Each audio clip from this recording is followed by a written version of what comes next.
Hello? Hi, can I speak to Corey? Speaking? Hey, Corey, how are you? This is Jubal from the radio show Brook and Jubal in the Morning. I'm sorry, who? Jubal from Brook and Jubal in the Morning. It's a radio show. Okay. How are you today? I'm doing all right. I'm sorry, you said this is a radio show? Yep, and I'm calling you today because one of our listeners sent us an email about you. Okay, is this a prank phone call? No, it's not.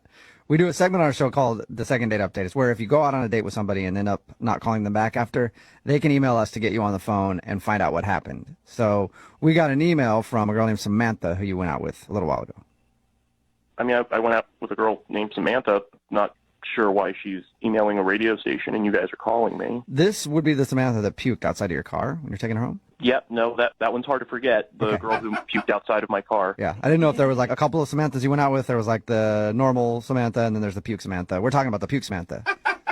Yeah, no, I put that together. You're quick. She emailed us because she told us about your date. She said she had a good time, but it's obvious that you don't want to go out with her again, and she's wondering why.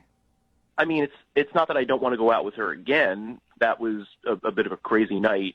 She was definitely a lot of fun, and then, you know, a little bit less fun, mostly puking out of my car. She was a champ. She got about 90% of it outside of my car. But no, that wasn't why I hadn't been getting back to her. I knew it. I do like her. We did ultimately have fun, and she was pretty cool and everything. It's well, just... if you don't like her, then why not give her another shot to do something else in your car? Well, generally not opposed. It's just that I screwed up, and now just isn't a good time for another relationship. And you screwed up. Wait a minute. Were you cheating? Was she like a side piece and she didn't know it? No. I'm not married. I'm not in a relationship. She wasn't my number two. So you're single then? Oh. Yeah, just most all of my time is taken up right now, and I really shouldn't be starting another full-time thing right now. Wait, so you're not in a relationship, but all your time is taken up? Yeah, I just timed this wrong because it's fantasy football season. What? Okay. What does that have to do with... I don't get what that would have to do with timing. Well, I'm like a semi-pro fantasy football player. I'm a member of 6 different leagues. It's all very high-stakes money stuff. Is that a thing? You could call yourself a semi-pro Yeah, fantasy I didn't even know football they were player? like professional fantasy players. But Like, fantasy is in the name because it's not real, man. Well, I mean, it's real. It's a game. I play it, but I also make a significant amount of money doing it. Whoa. Like, how much are we talking? Like, this sets you up for a month, a year? I made $500 profit last year, not counting league fees, and that was a pretty sizable take for me. Okay. Corey, I 500 gotta interrupt. You're blowing me off for fantasy football for $500? What? Yeah, it's Samantha. yeah, Corey, sorry. Samantha's on the other line listening and wants to talk to you, and I guess just couldn't wait.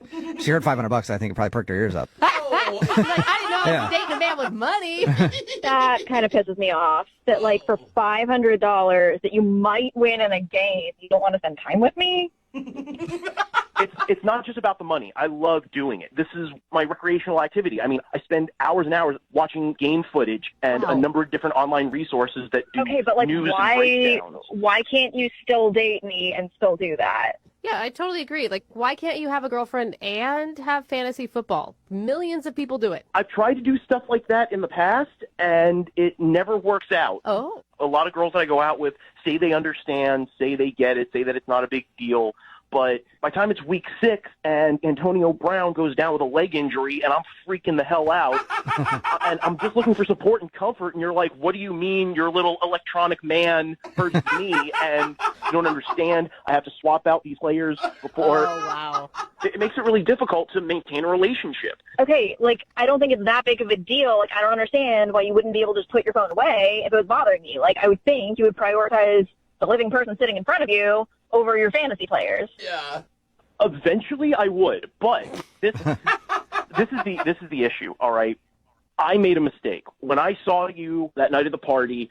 I knew that the season was starting in 3 weeks, and I should have known better than to approach you and try to start something up, knowing that I wouldn't be available. And I apologize for that.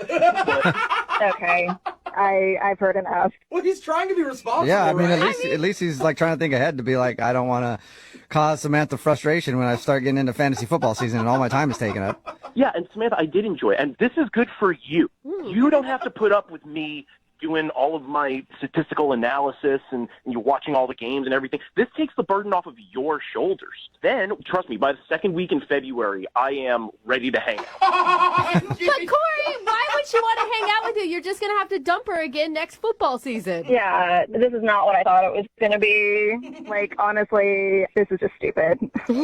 See, girls never understand. I knew that you wouldn't be able to understand how important this is. I mean, I understand. Like, I've dated guys that have played fantasy football before, but, like, it didn't take up their whole lives like an obsession. Like, they still made time for me. Well, maybe they just weren't fully committed. I guess not. Well, it just seems like, Corey, like this is your hobby, and that's great. But your passion is bordering on obsession. No. You're stopping the rest of your life to play fantasy football. Seriously, it's a computer game. Like, it does not matter in, like, the scope of life.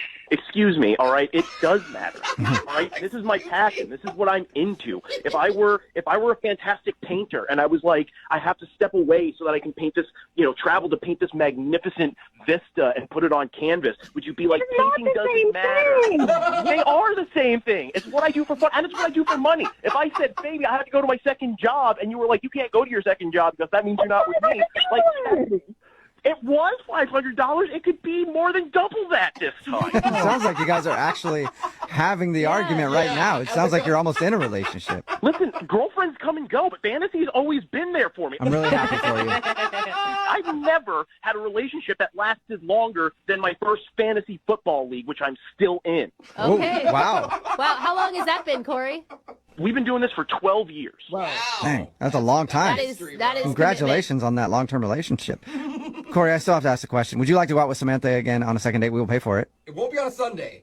You know what? Don't even bother, because I was feeling like it was my fault. But now that I know what it is, honestly, I am not interested in the second date. What about in February? commitment. We'll do it right between like when fantasy football ends and then fantasy baseball starts up. Oh, no. Come on. Fantasy baseball is a joke for losers. Oh, yeah.